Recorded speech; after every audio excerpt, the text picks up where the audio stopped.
welcome to another video review. This is the Transformers Studio Series Leader Class Blackout, also part of the Generations line technically, according to the box and everything.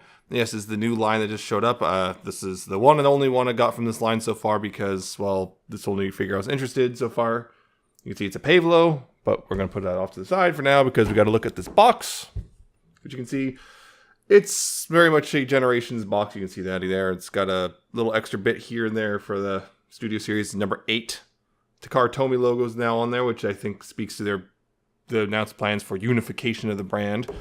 You got artwork of Blackout here on the side and Studio Series. You got more artwork and Scorponok there too. On the top, you have a see-through cutout, which again, a nice thing I like because that illuminates the figure better on the shelf. You got copyrights and whatnot on the bottom in the red. On the back, you got the figure in two modes plus a Scorponok, how many steps, other figures you can buy, and a little display stand, which we'll get to. We'll get to the little backdrop later. But once again, helicopter, and with the helicopter, you get instructions. They're kind of small for a leader class, so some of this, and because of the detailing on the robot and the illustrations, some of it's a little lost, and it's like, wait, are you supposed to do it that way? Okay, I guess so. So there's that.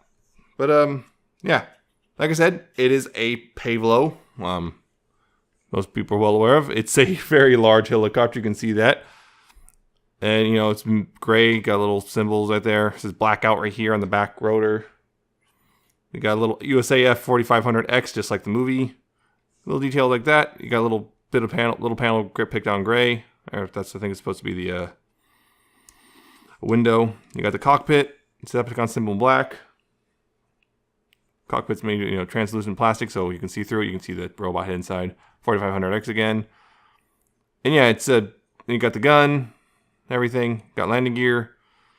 And yeah, you can see it's a really cool little helicopter.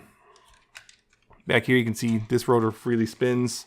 This one doesn't freely spin. It's because of the way it transforms stuff. It will spin, but it's very slow. There's a lot of resistance here, so there's no way to get it to rapidly spin like this does.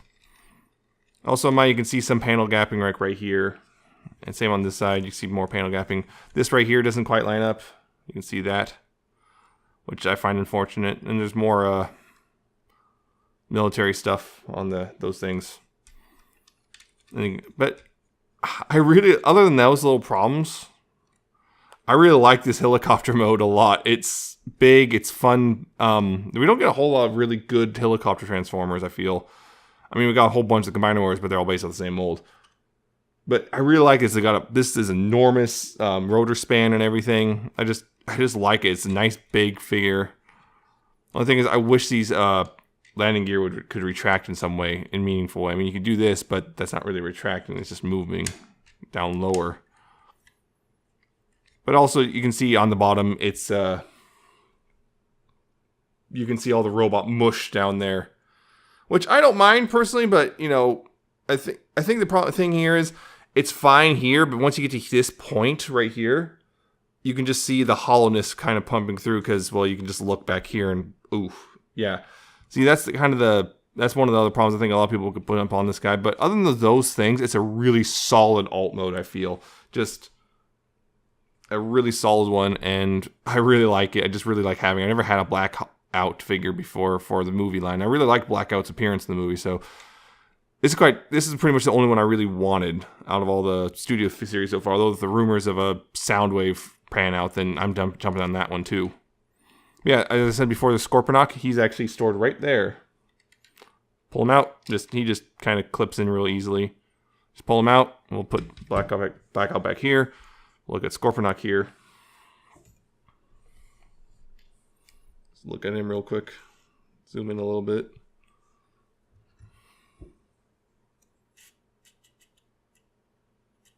And you store it like this, and you just unfold the tail a little bit and unfold the claws. There you go. I got a little Scorponok. He doesn't really move except for the tail has 2 hinges, and that's really it. And the claws can do that.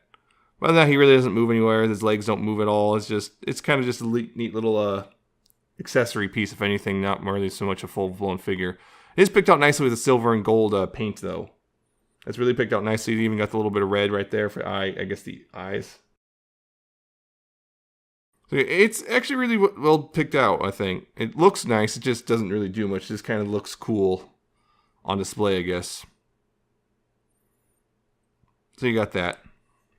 I like it. It's kind of a nice little accessory, but nothing to get freak out over.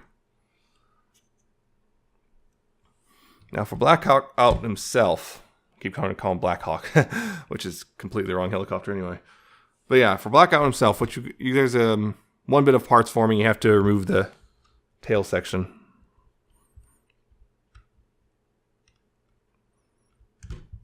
It goes in really tight, at least. There's that.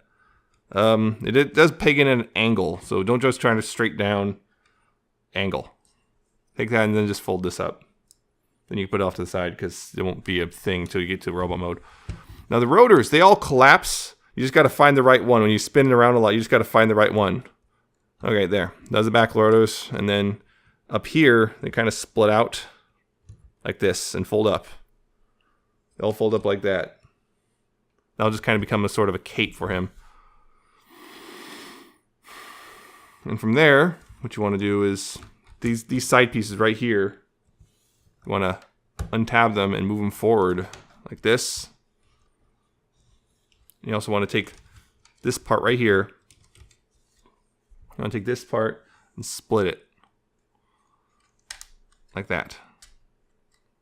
Just move it out of the way. Then take this piece right here and also split it and move that like this. The problem is this figure is pretty large, or at least in this mode. It will collapse a little bit. And that gets some stuff out of the way there. And from there you want to take these side panels actually and kind of start opening them up like this. Untab it from the top and the side. It's going to be a little stubborn, but untab those and start moving that out. Same on this side. You want to untab from here and from the back like that and move out to the side on this hinge right here. Stuff's going to move around. The rotors are, at this point, the rotors are going to start spinning around a lot. It's really easy to get them out of the way, but it is kind of might be an annoyance for a lot of people. And from there, what you want to do is you want to open the cockpit. You want to get like a fingernail in there right under the window. Open that up. Open this up in the front. This little front panel right here. Open those both up. Then the underside, what you want to do is, well, push up on this, and that will pull the head out. Now push the head out right up here. Push that up all the way up. Then you want to fold this front section. You want to fold that all up in here. I personally don't recommend not folding it all the way up quite yet, but just because it'll make things a little easier later in the transformation.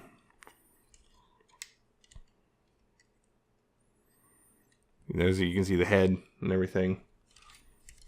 Anyway, you want to take the arms and stuff right here. I noticed this panel sometimes if you do it in the wrong order, these panels can sometimes get caught in one another. But you want to crack this in half like that and move the arm down like that. And then this panel will fold up and there's the notch here for this tab. Like so. Spin this whole thing around at the bicep swivel. You also want to take there's these slots over here which go over these tabs and they'll click into place real good. Like that. And ostensibly, this tab right here will go into that slot, but it doesn't really peg in, like tab in super solidly, which isn't a horrible thing, but just something to watch out for. You want to take this, like this back half of this part right here, move it out of the way, like that. And whilst doing so, on this side, move the hand out like that. Fold this all up, and there's a tab here which will go in that slot. Like that, going solidly. That's one half done. Do the same on this side. Like here. Crack that in half. Move the arm down. This panel, close it up. Rotate this around. Fold the hand out, fold this out. Fold these around so that they tab into each other. And then accordion that all up That's all done.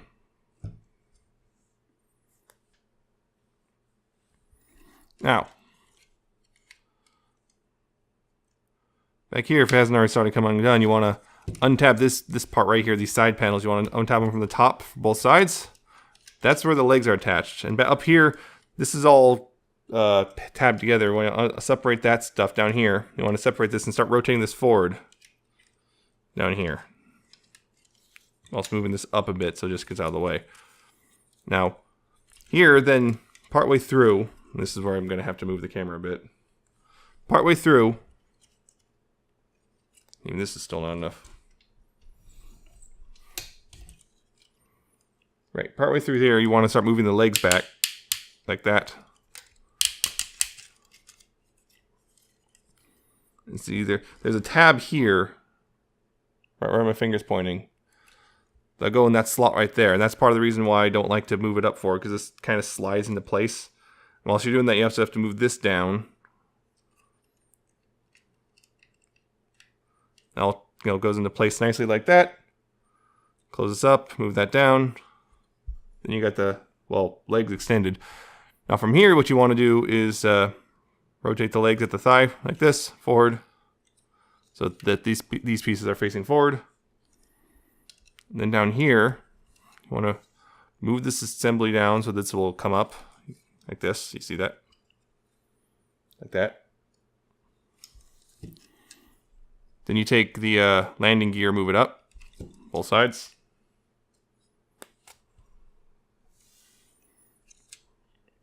Take this front piece right here, it's tabbed in, untab it and rotate it back like this. Same on this side, untab, rotate it back. Then down here you want to undo this whole thing. It slides down, it's on a slider. Rotate that around and then slide it back up and it'll retab in place like that. Same, rotate around. See, this tab will go in that slot now. There you go, there's the feet done. We're actually almost there. We just gotta, take care of the backpack, which at this point is pretty huge.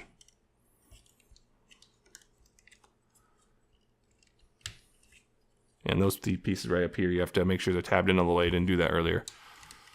Right now the backpack's sticking way out. So first thing is you want to take this piece and move it up. This is where you want to get this piece out of the way for a bit. Move it up. Move this down. That. You want that up above his head.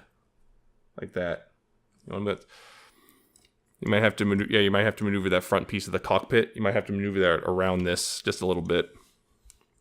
And up here, you want to fold this up, this back piece right here. You want to fold that up. And then,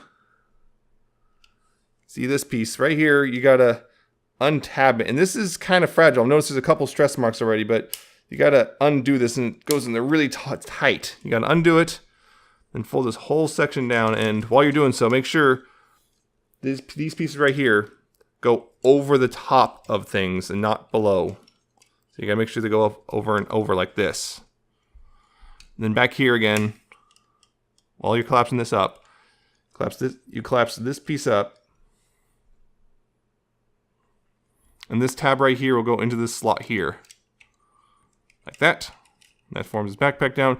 And then take these pieces and you just move them down. Fold them down like that. Adjust the cape as necessary. Like so.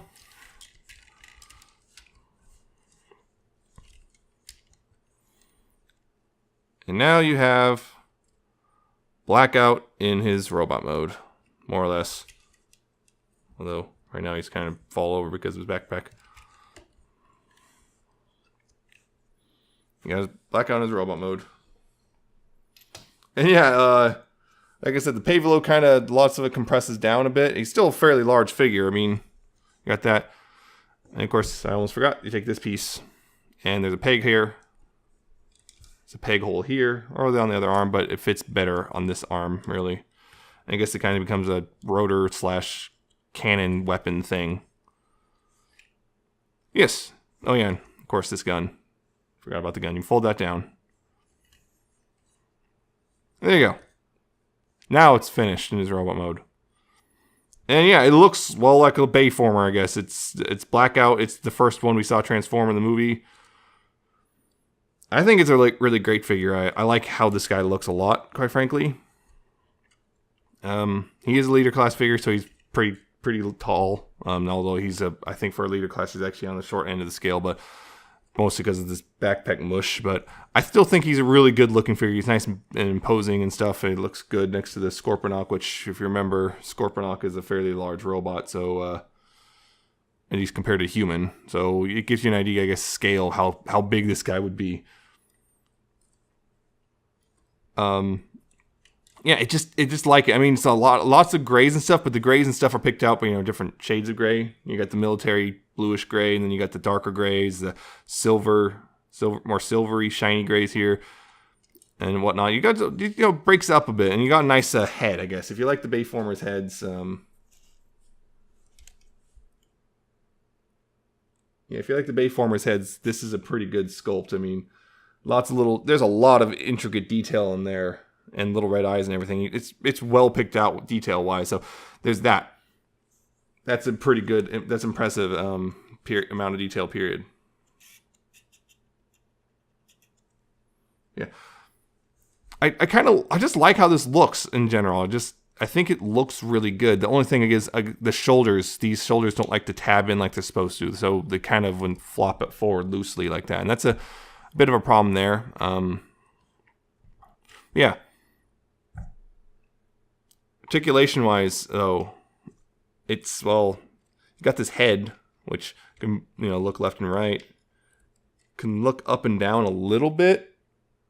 It can also tilt a tiny bit as well. So the only articulation right here, the big problem is just simply it's sunken in, so it's a little difficult to get grasp on. Shoulders, you saw you can do that, so that can help, I guess, if you want to butterfly a bit. The shoulders can move forward and back a bit, like right there. There's a hinge there. There's a separate hinge down here, so they can move outward. Bicep swivel. Got an elbow, about 90 degrees bend. And you got hand, which it's kind of facing a weird direction.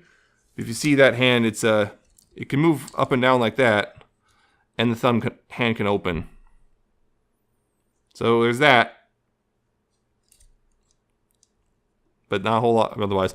Unfortunately, no waist swivel. I'm starting to expect that leader class figures simply don't have waist swivels for whatever reason, and he has none because of how he transforms, so no waist swivel, unfortunately. He does have hip articulation, although because of this skirt, because of how limited it is in movement, it's you got only so much articulation before things bang into each other. But he does have ratcheting forward, ratcheting back. They also ratchet outward. So yeah, lots of clicks too, which is really nice. There's lots of clicks, so it doesn't feel super limited, except for, well, things banging into each other's stuff. That's the only problem, is just stuff bangs into each other before you feel like it's ready to go. Also, just accidentally untransform it a bit.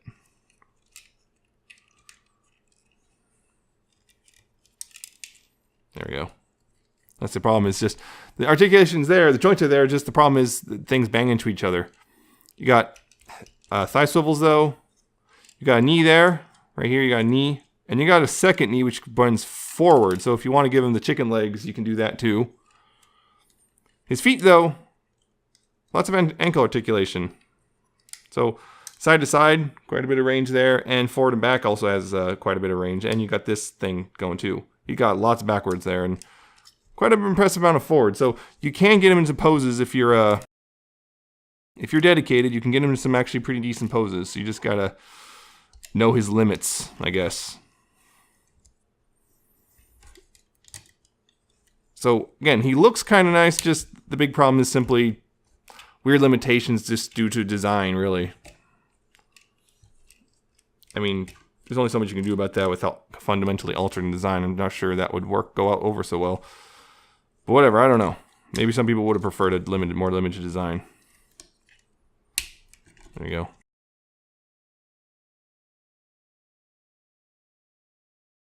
go.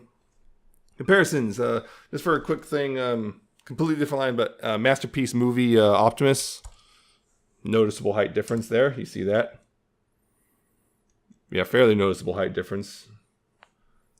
And just the current Power of the Primes Rodimus. You can see, again, short for a leader class, but, well, if head-to-head he's short, but full total height, he's just a bit short. So, yeah, he's kind of small for a leader class, but he is fairly detailed. So there's that. Like I said earlier, box. Pulling it out of the plastic and whatnot, and the insert. The insert is made from thicker cardboard than the usual thing. Usually it's thin cardboard anymore. Got a thick cardboard here. You can see you get a scene and everything, and it folds out, and you get Series 08 and Transformers logo and everything. You're supposed to kind of like do this, and you see it's the scene from the earlier first part where Blackout first transforms. You can see that. It's that scene, and you can just stand them up here. You got a display thing. It's kind of neat. I might not use it. I probably won't use it just because of room, but it is a cool idea. If someone wants it, it is this thing you can do. Not a whole lot of room to pose on the stand itself, unfortunately, but it is a thing, and it's kind of cool that they added that in and whatnot. And it's still just cardboard, but I've seen worse display case stands, I guess.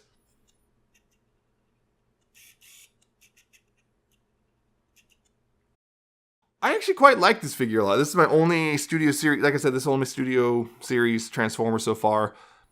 I probably won't pick up much more other than maybe the Soundwave, if that actually is a thing. If the Soundwave does come out, I'll definitely pick that one up because, the Soundwave from before was so hard to find thanks to distribution nonsense. But I really like this. I never had a Blackout. I always liked his design, though, and at least his movie design, and I'm actually quite pleased with this. I know a lot of people are going to be down on it because it's small for a leader and there's the articulation weirdness, but looks-wise, if you like the movie aesthetic at all, I think this is, one of the better designs in the movie, I feel. Particularly of the Decepticons, but one of the best Decepticon designs. A lot of the other ones wind up not being so great. But I really like this guy a lot. I really like it. I like he just looks as this hulking menace because of how sunken in his head is. So he looks like this big hulking menace of a guy. And I just really like how it looks. I think they captured it really well. The transformation is kind of complicated, but for the most part, it's not too bad. Mine does, I forgot to mention this, but mine does have like one slightly misaligned pin in these arms. Like these flaps right here, there's like one pin that's literally like 0.5 millimeter off, and it throws everything off. That's probably the reason why that side panel doesn't seem to tab in all the way. It seems like that 1/2 millimeter pin, actually on this side, the pin is off by 0.5 millimeter. So what happens is it throws the whole side just a little out of whack. Not a whole lot, but just enough to make things not quite line up, so it never fully is 100% tabbed in or anything. And it also makes things a little extra difficult. So that's one little quality control issue. Like, it's literally 0.5 millimeter. I barely even caught it, only because I was trying to figure out why in the world things weren't lining up. And like, oh, wait, why is this pin off? Oh, I guess that's why. So that's the only thing, is mine has that little quality control thing. And yeah, articulation is a little limited. His hands look a little weird for a lot of people. They're not going to be super useful if you want to give him a weapon of any sort. And his shoulders aren't tabbing in like they're supposed to, really. But other than that, I think he is actually really good looking. I really like how this guy looks. So as a shelf presence, I think he's great, especially if you're into the movie stuff at all. And I think if you're into the movie stuff at all, this guy is a great choice. I like it. I know it's smallish for a leader, but I still think it's aesthetically one of the better ones. I know a lot of people are going for the Grimlock, but this is the one I went for, and I am not disappointed. So yeah, if you really like the movie, live action movie aesthetic at all, this guy is not a bad choice at all if you can find him. He's it's just starting to hit stores and stuff. Amazon is frequently in and out of stock. That's how I got mine. $50, a little bit of markup from the usual leader thing, but not too bad. Especially since I guess I think it's justified by saying, I don't know, $5 is for the stand or something. Although $5 for a cardboard stand is kind of ridiculous, but whatever. Yeah, I think it's just a really solid overall looking. It looks great for the most part. Get a little Scorponok, which is nice. I just think it's a really great looking figure. He's got decent posability. You can get him into a couple nice poses. Nothing amazing, but overall pretty good. Just I wish there was a little more to the posability than what we got, but considering the limitations and everything from the aesthetic, I'm not too upset, especially since he does have ankle tail at least. Yeah. Again, most of the posability's limitation is because of the design, not so much because of the joints. Most of the joints are there and capable. The problem is just the design prevents them from being used to their full extent. So that's that. I like it. I do not regret purchasing it. I like it a lot. It's a great one. And I think anyone else who does like the movie aesthetic is probably going to be quite pleased with this as well. If you're not into the movie aesthetic at all, then you're not going to like this. I don't think this will change your mind. I don't know, maybe it will. But for the most part, I don't think this will change most people's mind. If they're not into movie aesthetic, they won't like this. But if you are, I would highly recommend picking this guy up for sure. This is probably one of those, if you have a limited budget and you only can pick like one or two figures, I think this is should be high up on the list, personally. But that's just because I like Blackout. And the figures are like this. I think there's better alternatives, in my opinion, for the other figures. Or they're just not great, like Starscream. I don't like Starscream. But yeah, that's my rambling. I like it. If you like movie, pick them up. And that's it. I hope you found this informative or entertaining. And I shall see you next time with another video review.